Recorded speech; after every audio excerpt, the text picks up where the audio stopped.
Hello and welcome to another Monday night Q&A. I'm pleased to say I'm joined tonight by my colleague George Newham, one of our electrotechnical assessors. Good evening, George. How are you and how's your day been? Good evening, Sam. I'm good, thank you. Nice to see a bit of sunshine out again today after I had a bit of rain yesterday where I am, so that's always good. I'm area engineer, so I've been out today.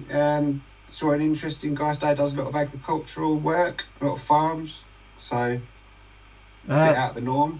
No, that's brilliant, and that's another indication of just how wide our industry is. It's really good. You get to see some interesting sights, and the weather. I did speak to someone earlier who said to me that they were scared, and when I asked what they were scared about, they said they saw this big bright yellow thing in the sky that they hadn't seen. So yeah, that was good. Yeah, a bit of a shock. Nice to be out in a t-shirt doing the assessments. Yeah. For a change, yeah. Brilliant. So lovely. We'll start off as usual with our question of the week, which we posted out across social media channels earlier today, and we'll go through our answer to that question. And then while you're putting your questions in the chat, please do put some questions in the chat for tonight. While you're doing that, we'll go through some of the questions that we didn't get round to from previous sessions. Remember, there's no such thing as a stupid question, only stupid answers. And please remember, while you are putting your questions in the chat and comments, please remember to be respectful to each other in the chat, as the whole idea of this evening is that collectively we'll help each other with the aim of improving our collective knowledge and understanding of all things associated with BS 7671 and the world of electrical installations. So, without any further ado, I'll just remind people of our question of the week. So the question of the week was, on an EICR, what classification code should be assigned to the lack of emergency lighting in the communal area of a block of flats? And the options that were given were C1, C2, C3, or no classification code at all. So on an EICR, what classification code should be assigned to the lack of emergency lighting in the communal area of a block of flats? So what's our thoughts on an answer for this, George? So if you put D, that'd be correct. So basically, even though it's important information and it is really good, to inform the client as an observation, but if we're going to code it as part of BS 7671, it's really there's got to be a regulation to sort of back it up, is what I'd always say.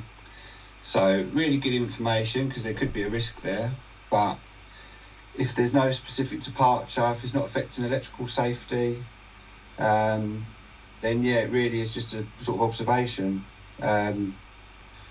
I mean, you could look at the same as, obviously emergency lighting comes under BS 5266. So you could even, if you could go on and if you went on to fire detection, that's another common one. Lack of fire detection, smoke detectors out of date, that sort of stuff. Really good information, but just as a note or an observation. Yeah. So D, yeah.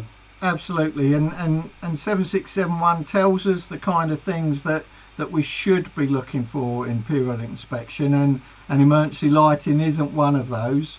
And also, if we look in the notes for condition reporting in Appendix 6, it actually says only damage, deterioration and defects, dangerous conditions and non-compliances with the requirements of 7671. So obviously, as it's not a requirement of 7671, it's not a non-compliance. And that's also followed up in Best Practice Guide 4. So Best Practice Guide 4 is produced by an industry body, so it's industry recognised guidance, and that gives it, as suggests, it don't give it a classification code. It's no classification code, but record it as an observation. And for those that aren't familiar with Best Practice Guide 4, we've shown a link on the screen where if you wanted to, you could download freely available a copy of Best Practice Guide 4. That's always, I always say as well, it's always a good reference. If anything gets questioned by the client or the landlord or anyone like that, that's, you know, industry guidance. It's always, you can always sort of show that to back up your reasoning. Yeah, that's a great point, actually, isn't it? That you can use that as evidence that it's not just your personal opinion; it's actually industry guidance, which is giving you there. So yeah, if you are being questioned, it's a great source of that confirmation of third party. Okay, so please do enter your questions that you'd like us to look at in the chat. While you're doing that, we'll take a look at some questions from the past. So one of the ones that was hung around from before was on a TT system, can an MCB without RCD protection be installed if the loop value is within limits? This is quite a common question onto the technical helpline, because obviously normally with TT we associate that you've got quite a high earth fault loop impedance, which might be over and above the maximum permitted of an MCB, and so therefore people are forced to go down the route of an RCD. But in certain circumstances, and like this question, if the loop value is within the limits for the MCB, can you use it, or do you need to use an RCD? And the answer is within 7671. So 7671 reg 411.5.2 clearly says that yes, you can use an overcurrent protective device, so an MCB, if you can meet the maximum earth fault loop requirements, or you don't exceed the maximum earth fault loop requirements. And one of the key things is in the note, it actually says that you have to ensure that that ZS is permanently and reliably assured. So we'd be looking for something permanent, perhaps such as structural to steel, rather than something which might be taken away. So that's one of the key things. If you can rely on it, then it is acceptable. Would you add anything to that, George? I'd say, yeah, that's the key, isn't it? Reliable. Not, for example, if you're doing like a ZDB, say, and it's reliant on bonding to the utility service or something like that, then, you know, that could be removed without the building owner's permission or knowledge. Yeah. So it might not be reliable, but like you say, structural steel, something permanent. And you'd also have to consider other situations in addition to fault protection, such as requirements for additional protection. So obviously your sockets and things like that, 30 milliamp, the other requirements. You've also got your special locations and installations where there's obviously enhanced levels of RCD protection, like that farm we were discussing. Yeah. That was that today. Agricultural. Yeah. Yeah. Okay, another one that we've had from the past is when fitting a double stack consumer unit, which are becoming more and more common as we go for larger and larger domestic installations. So when fitting a double stack consumer unit, how do I comply with the requirements for all the RCBOs to be within 1350 and 1450 from the finished floor? What's our thoughts there, George? I think that's a really great question, actually. I think that's a really good one, because we're coming a little bit away from 7671 and then going into the associated building regs. And you know, obviously you mentioned Part M for that. And this actually come up in assessment before, and I must admit the first time that came up, I actually checked that myself, because I was sort of scratching my head thinking, yeah, so Part M says 1350 to 1450, like you say, double stacked board. You know, on your gap, a lot of the time it's almost impossible to achieve it.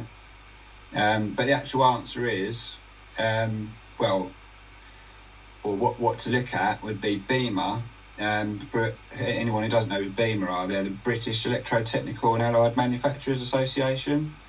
So they do a lot to do with manufacturers of equipment and things like that. So what they've recommended is that you do it to the bottom row of switches. So if you mounted the bottom row of switches at 1350 to 1450, that means that it's still, the intention is so that children can't interfere with the devices. With that said, it might mean that the top row is perhaps out of that, possibly, but that's what they've said, which seems reasonable. But I'd also just add to that as well, if there's ever any queries like that, if you're going through the local building control or the local building authority, always just check it with them, say we've got this problem, we've got a double stacked board, just get it agreed with them so nothing comes back and bites you sort of later on. But yeah, that's what Beamer is saying, go to the bottom row centre. Yep. Yeah. Yep, and it's also worth saying that, as George says, check with the local authority, because the 1350 to 1450 is actually only applicable in England. In Wales it's actually 1200 to 1400. In Scotland it's no more than 1200. In Northern Ireland it's also between 1200 and 1400. So if you're unsure at any point in time, check with the local authority, because as George says, those will be the ones that will ultimately be looking at that.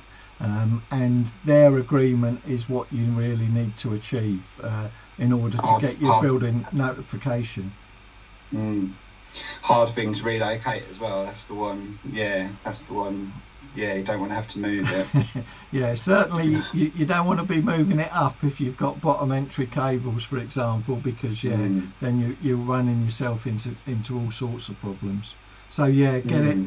We always advise getting that confirmation, preferably in writing, even an email from the local authority. So as George says, there's no comeback on you at the end of the project. I think that's a really good question, like that one. I think, and that's coming more and more. I'm definitely seeing them more and more in assessments. The double stack boards, just with the number of circuits and size of properties. Yeah. So it's it's clear that when the original guidance was written, that they didn't think about and didn't consider double stack boards because they probably weren't so common. But yeah, it's something now that is happening more and more. And so maybe the guidance is just a little bit behind and needs to be revised to be brought up to date. Another one that we quite often see was, can I use an electrical installation condition report to record remedial work?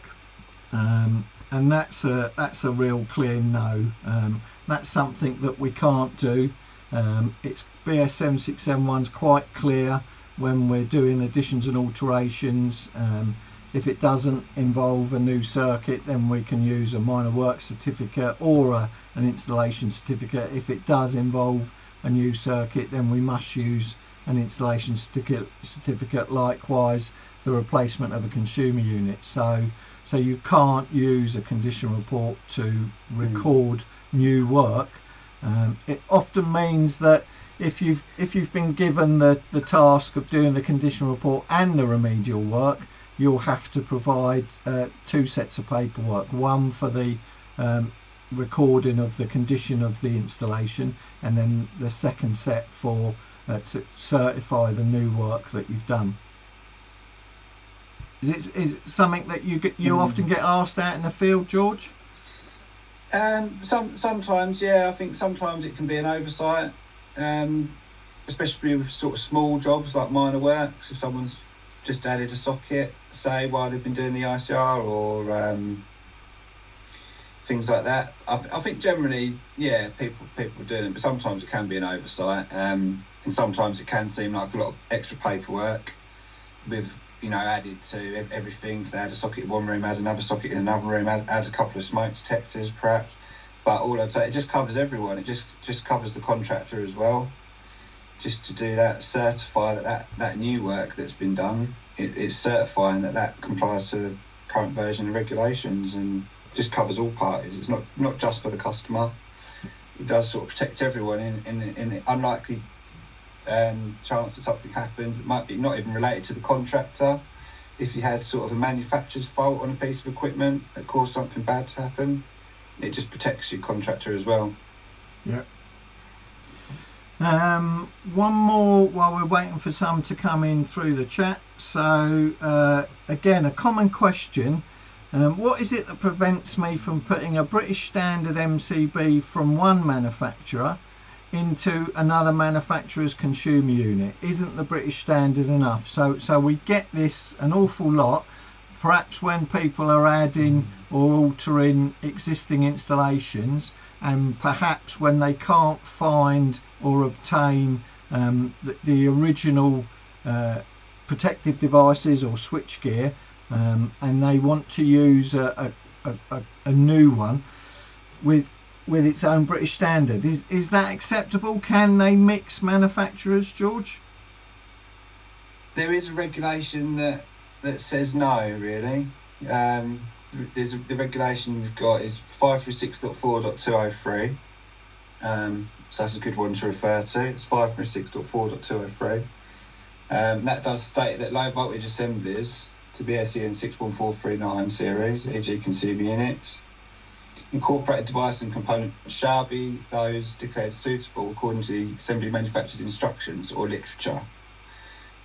So basically what's that saying is, I mean, if you checked with the manufacturers that it was suitable, but note 2 also says that incorporated components inside the assembly can be from different manufacturers, but it's essential that all components have had their compatibility for the final enclosed array verified by the original manufacturer. So generally I think it's best to avoid it. Yeah, you know, we without, yeah. And our experience is that the manufacturers are highly unlikely to allow mixing, and the stated reason is for type testing. So when they test their equipment in an assembly to ensure that it's compatible, they won't have tested other people's equipment, and therefore can't assure that compatibility. And it's all down to things like perhaps temperature, perhaps EMC, but all things which could prevent the operation of protective devices, and so therefore the manufacturers are very reluctant to say that other people's equipment in their assembly with their equipment will not prevent it working, because they just won't have tested it in that configuration. And also, it goes on to say, if an assembly deviates from its original manufacturer's instructions or includes components not including the original verification, then the person introducing the deviation becomes the original manufacturer with the corresponding obligations. So maybe another reason not to. Yeah, because then you become the designer of that enclosure, that consumer unit or distribution board. So yeah, it can be very difficult.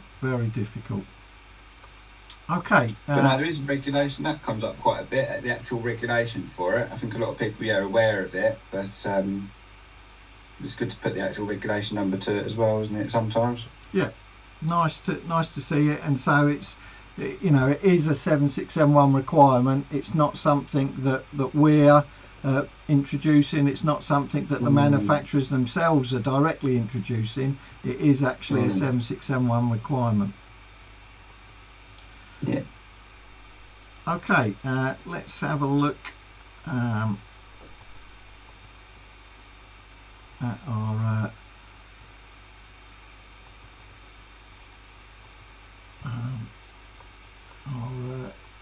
so we've got, how about if the switchgear is the same as in Wilex and Sector, same breaker, different stamp, again you would need to get confirmation from the manufacturer of the assembly. So if it was a Wilex consumer unit or Wilex distribution board, you would need to get confirmation. Now if it is the situation where you've got badged products, the manufacturer may be able to confirm that it's acceptable, but always go back to the manufacturer of the assembly, because otherwise, as George says, you're then taking responsibility for being the designer of the assembly, and will have then also confirmed that everything is compatible and there's no issues with things having a wrongful effect on each other. So just be very careful and always seek that confirmation from the manufacturer. It's a sort of liability as well, isn't it? With even if your workmanship's all sound, but you've got that component fails and something happens, that's when you want all them boxes ticking, isn't it? Yeah. You've done it all correctly. Okay, some of the other questions. Slightly related. Can I use a Type C circuit breaker in a domestic installation? And I would guess that that question comes from the fact that we're perhaps more familiar with seeing Type B circuit breakers in domestic installations. But there's nothing effectively that prohibits you using a C, or for that matter a D. You would obviously have to meet the more enhanced maximum earth fault loop requirements, but there's nothing that says Bs are for domestic only, Cs are for non-domestic, and Ds are for non-domestic. So there's nothing that says you can't. Would you add anything to that, George? I'd say you might even find with new technologies and things like that, sort of air source heat pumps and things like that, you may even find manufacturers calling for a Type C, which would, as far as regs go, take that into account. But so there's no reasons why not. But it's just to remember, obviously ZS value is generally half, aren't they, for a C compared to a B. Suitable for that board assembly as well. It's the same sort of related to what we were saying, but it may even be something that perhaps becomes more sort of prevalent. Air conditioning, maybe. Yeah, no, it's true. We're seeing the types and complexity of circuits in domestic installations increasing over time. So you're absolutely right. It might actually specify that particular item of equipment or load might specify a Type C or a Type D. But pumps, silicon pumps, things like that. Yeah, in principle, nothing that prohibits it from being used in a domestic. You can have really big domestic installations now as well, can't you? So more and more. So another one which is a common one, and I'm sure we've covered it on a Monday night before, but can I add a new circuit to an existing plastic consumer unit? What's our thoughts there, George? Yeah, so that does come up. I believe that's on Electrical Safety First, the RAG Q&A as well. I believe I'd have to check that, the question number. But basically, the plastic consumer unit, obviously, it doesn't comply with the current regs. So if you're adding a circuit, you're doing an addition. You've got 132.16, which says you've got to confirm existing installations adequate. So, if the plastic board's got all holes in it where you can touch the bulb, things like that, then obviously that perhaps needs addressing. You wouldn't want any loose connections in there or thermal damage or anything like that. But if it's all sound, just the fact that it's plastic, your work can comply to the current version of the regs.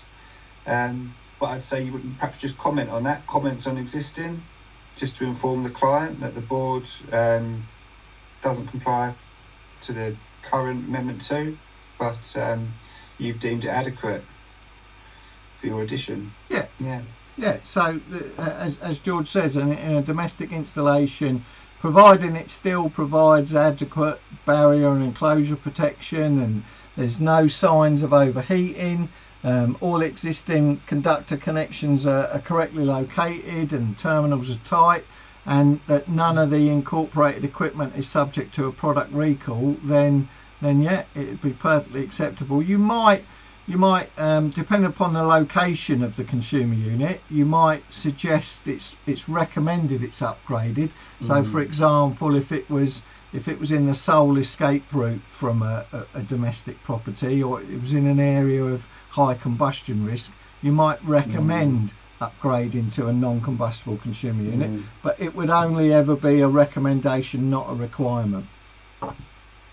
Yeah, because it's only a code 3 if it's in them two locations, isn't it, in the industry guidance? Yeah, worst case scenario. Another one that's come in is Can I use a minor work certificate when replacing a circuit breaker for an RCBO? And yeah, that would be seen as an alteration, because obviously we've got a protective device now with different characteristics. So as an alteration, we would need that to be certificated. So yes, minor works would be absolutely ideal for that. You could, if you were doing perhaps multiple of the same type of exchange within the same installation, you could use an installation certificate as well. But if it was just for one-off, then yeah, minor works would be perfect for that. And either way, it would definitely need to be certificated, because it would be seen as an alteration. Yeah, I think that's a really good point as well, Sam, where you've said about when people are sort of working on multiple circuits, sort of like, you know, if you're in a school and you worked on 10 different lighting circuits doing minor works, I always say there's always that option of just doing an EIC. You could do the 10 minor works, one for each circuit worked on, but with the EIC now, with the fewer tick boxes, I always say, you know, if you prefer to do that, if it's all the same origin or the same board, potentially could be. Yeah. Can be easier. Yeah, once you start sort of going above 4 circuits, the number of pages is about the same. So yeah, it either way definitely needs to be certificated, but either a minor works or a full installation certificate. Another common question that comes into the helpline is, in a wet room with a demountable shower head, so one of these ones that you can take off the wall and move about, where's the limit of zone 1? If I say, if you go into special locations 701 for rooms containing a bath and a shower, in there there's a clear description and a diagram to show you that the limit of zone 1 is a distance of 1.2 meters from the center point of the fixed water outlet on the wall. However, with this saying that it's not a fixed water outlet because it's a demountable shower head, there is further guidance that says demountable shower heads do not need to be considered when determining the extent of the zone. So if you look in the diagrams in section 701, it does actually say that, because the intent is that if people are deliberately removing the shower head and then spraying water on equipment which is outside of the zone, then that's a conscious thing which 7671 can't cater for. So regardless of whether it's a demountable or a fixed shower head, always do that 1.2 meter measurement from the center point of the water outlet. So when the demountable shower head is fixed in its normal operating position, then measure your 1.2 from there. Yeah, that's a good, and I think that's, for me as well, I think that's reasonable. It's people used to get them sort of showers you could put on the taps with the flexible hose, and there's, you know, they can only capture so much, can't they, within 7671. Yeah, and conscious things like that is, yeah, out of control. Yeah, and they do often talk about normal operation. So if somebody wants to, you know, extend the shower head to its furthest point and then spray electrical equipment which isn't appropriately protected for that, then you know, no matter of regs are going to stop that kind of action.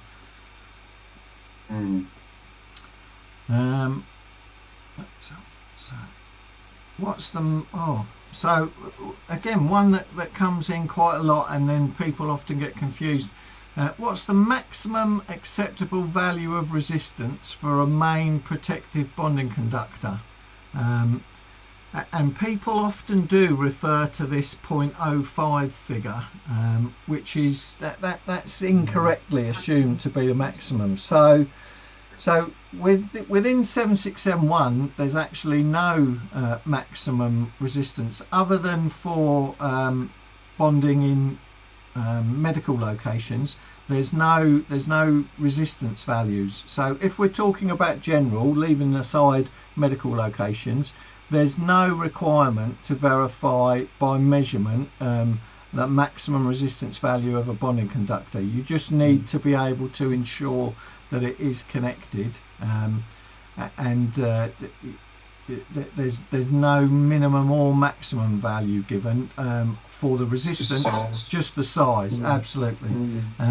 And quite often people assume that 0.05 value is the value. That 0.05 value is one associated with continuity measurements of ring final circuits. As it's seen that for example, you've got the line and neutral, which should be the same size, run the same way, then you shouldn't have a variation in resistance greater than 0.05 as a general rule, but it's not a value for protective bonding. So that's one we get asked quite a lot. You can always do a rough, if you did sort of like a dedicated test on it as well, and you know the conductor size of the bond and the rough length of it. There's other if you had a particularly long one and you just wanted to make sure it was a realistic value what you were getting for your length of run, there's obviously calculations you can do in there for the conductor resistance and length if you just wanted a bit of confirmation. Yeah, so you could do like a sanity check, couldn't you, just to make sure that it is going the right way, especially in those instances where you can see it leaving the board, you can see it attached to the extraneous conductive part, but you can't see the entire route. So yeah, if you disconnected then and did that measurement, then you could see if it matched your estimation of length. So there's no sort of, if you thought there might be a faulty joint in it, if it was particularly high and you thought there was a faulty joint in it somewhere or something like that, you could do your sanity check. In an existing domestic installation, are 16mm² single core tails adequate if the rating of the distributor's cutout fuse is 100 amps? Again, something we come across, and 100 amp won't provide adequate protection against overload current for 16mm tails. And so a device for protection against overload should be provided unless you can confirm that the maximum demand of the installation will never exceed the current carrying capacity of the cables. So unless you've got control to make sure nothing's going to be added in the future, which on a domestic installation, unless you're the owner and live in the house, you wouldn't have that control.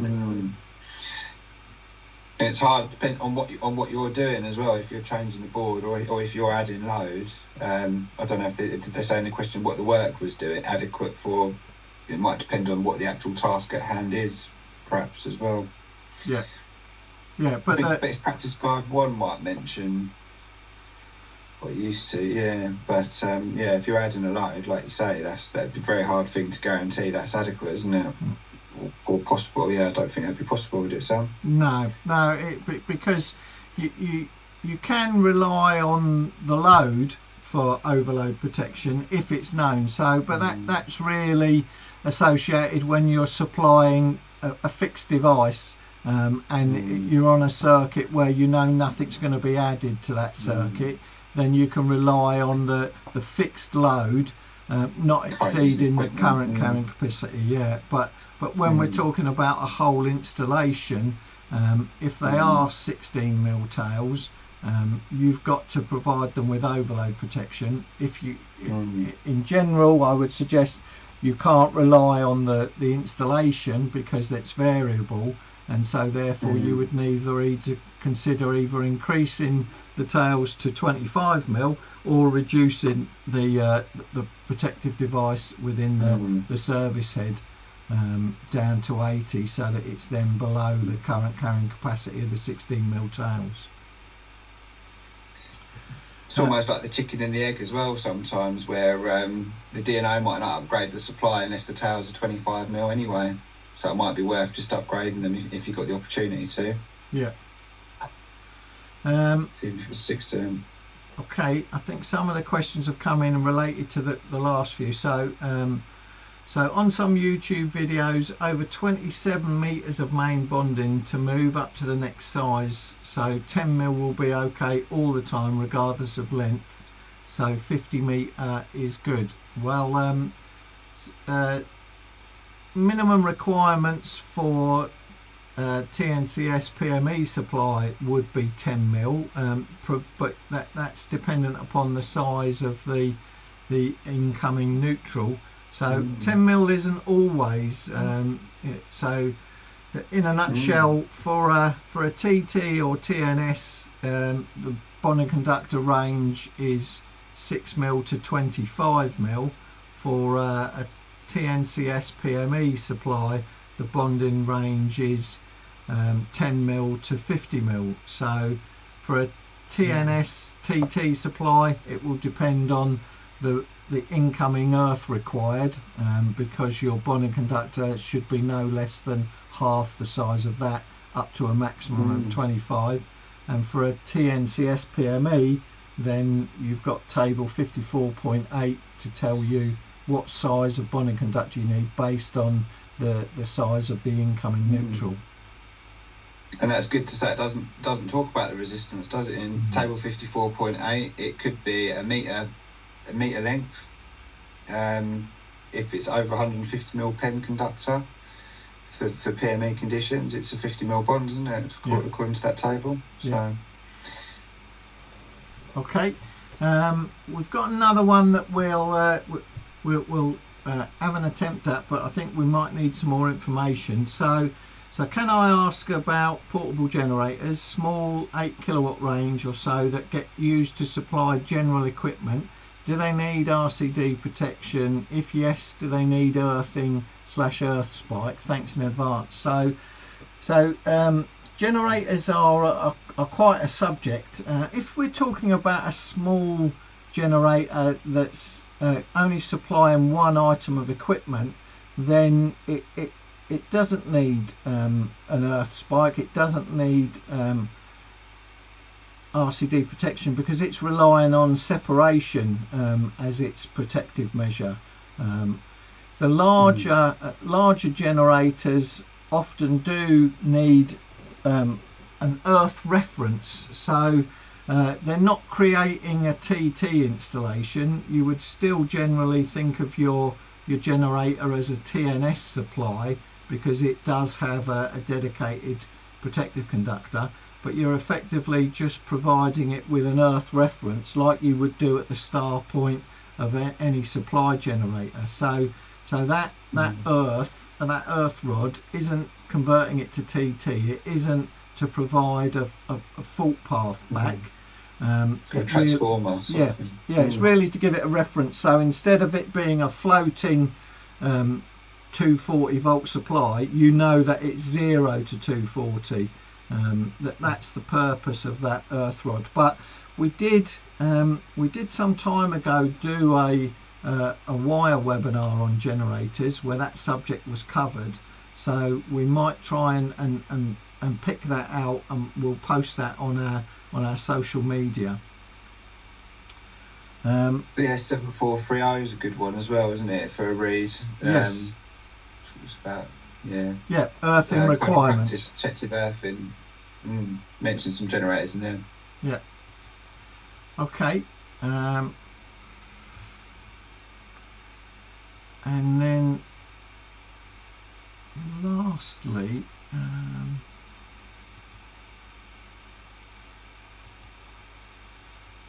let's just have a look at we've got time for one more.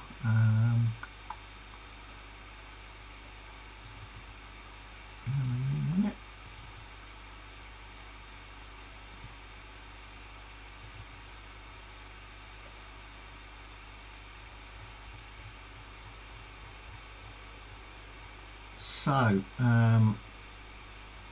again, common question that we do get come into the helpline. Can I run two circuits in the same SWA multi-core cable? What's our thoughts there, George? Yes, you can. Yes. Yeah. I'd say, yeah, you've got regulator 521.1. Actually tells you that you can. Two or more circuits are allowed in the same cable. But just have a look at section 528, which basically talks about, for example, there's certain conditions, proximity of wiring systems to other services. So, for example, each conductor rated to the highest voltage present. Say if you had different bands and you don't want to detrimentally affect anything between the two circuits. Yeah, so have a look at 528 as well, but yes or no, yes you can. Yeah. I mean, I sometimes compare it to a metal conduit where you've got multiple circuits within. If you've got like an SWA cable. Yeah. No, it's good. It's a good shout. It's no different really in sort of configuration and in terms of the perceived danger. So yeah, as you say, spot on. Regulation 521.1 clearly states that two or more circuits are allowed in the same cable, providing the requirements of section 528 are met. So yeah, absolutely. I think in appendix 4 as well, there's some D rating values, isn't there? For if you've got one cable, multiple circuits, in it. Yeah, because of the potential heating effect on each other, they might have a detrimental effect on the current carrying capacity, because they're now running warmer, generated by the heat from the other cable pairs. Okay, once again we've hit our time. Just before we disappear, I want to tell you about a few things that are coming up. So hopefully you're aware that we've restarted after the Easter break. We've restarted our series on the wire. That started back up again last week. You can watch an on-demand version on electrical safe isolation, where we were joined by our colleagues from the ECA and Electrical Safety First. The next edition of The Wire coming up is on Wednesday the 22nd, and it's a look at the implications of building regs on the electrical industry. So we know from our electrical CPS scheme how important it is to understand what needs to be notified and what doesn't, and that's something that we're going to be covering in that Wire webinar on Wednesday the 22nd. So please, if you're interested, go on to the website and register for that event. You can register for that now, along with a number of others that are coming on later. We are still running lots of social media platforms, so if you do want to stay up to date, please make sure that you check out our accounts on Facebook, on X, on Instagram, LinkedIn and YouTube, and please do stay in touch. That's about all from us. So any last thoughts from you, George? No, I'd say just and keep the questions coming. It's always, we're always there, aren't we? And just say, everyone have a good evening, and I hope the weather stays nice for the rest of the week, and hope everyone has a good week. Brilliant. Thank you very much for contributing tonight and putting your questions into the question chat. We do appreciate that. Thank you very much. Apologies if we didn't get round to your question tonight, but we'll try and use that to answer next time. And talking of next time, the next one will be on Monday, so we're back to the first Monday of the months. So the next one will be Monday the 3rd of June. and we look forward to seeing you then. Okay, thank you very much for your time. See you later.